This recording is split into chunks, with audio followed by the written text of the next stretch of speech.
So of course, the goal of the presentation or the meeting is to close, to make a sale. So how do you create urgency and close a meeting?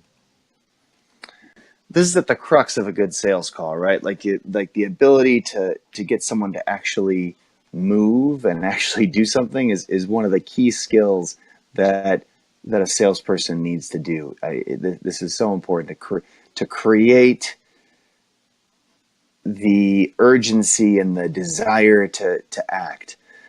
I guess to create urgency in someone's mind, you have to show them, you have to turn this on its head and show them why not taking action is going to be super detrimental to their business.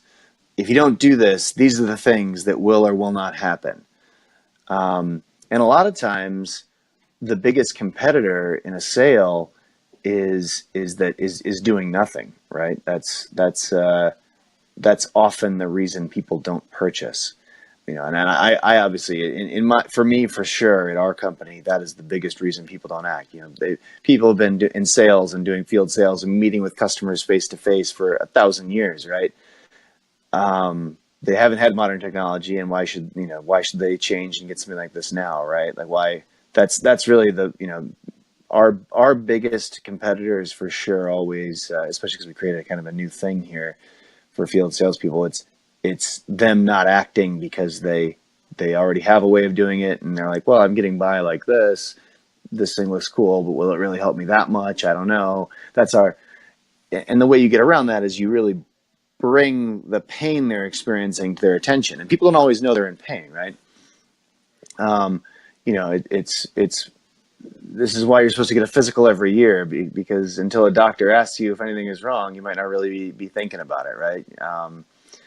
There's the concept of the frog in the pot of boiling water, and the water starts out cold and it gets warmer and warmer, and your customers like the frog, right? They don't always realize they're in pain, and or that there is a better way until you get them to take action. So how do you do that? You create urgency with telling stories. I think you tell them a story about another customer that's just like them or similar to them in XYZ way that they can really relate to, and show why this customer was extremely successful using your product or service, or why they had an extremely bad time because they didn't use your product or service. Case studies are really useful, for telling those types of stories. Video case studies are great. And because stories can really be, rich and colorful, and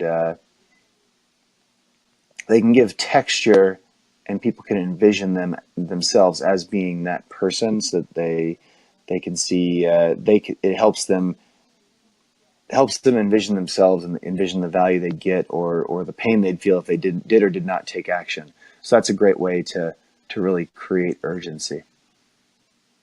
The other thing you can do in terms of getting action and creating urgency out of people is really being effective about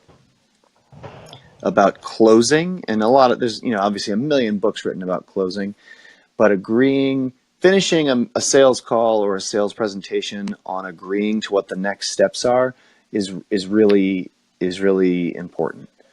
You want to go into a meeting with a plan. What are the next things that we want to progress this sales cycle, and know when you have 5 minutes left in a meeting before you're going to run out of time, and start thinking about and talking about what those next steps are, so that you don't want to leave them thinking, oh, the next step is to think about this and get back to them. That's not a next step, right? You want to make sure you've covered everything, and that both parties have something concrete to do. One thing I like to do, I like to ask people, on a scale of 1 to 10, how much have we covered what you wanted to cover today? That's a good way to kind of transition at that 5 minute point. Ask them that, and get them to agree to what happens next. So what are you going to do, and what am I going to do next? So in terms of next steps, I'm going to get approval for a 3-week trial for your 10-person team, and you're going to send me over the territory data and the names and the emails and the stuff that I want to get this trial set up. When do you think you'll be able to do that? So you're asking them to do something and by a certain time, and you're saying, I'm going to do this and by a certain time. Maybe you're going to maybe you're going to get them ROI information by this date. Maybe they're going to get you, you know, maybe they're going to find out if it's in the budget or not by that date. But you both have something to do and by a certain time, and that's clear, actionable next steps. That's really important to getting someone to actually take action.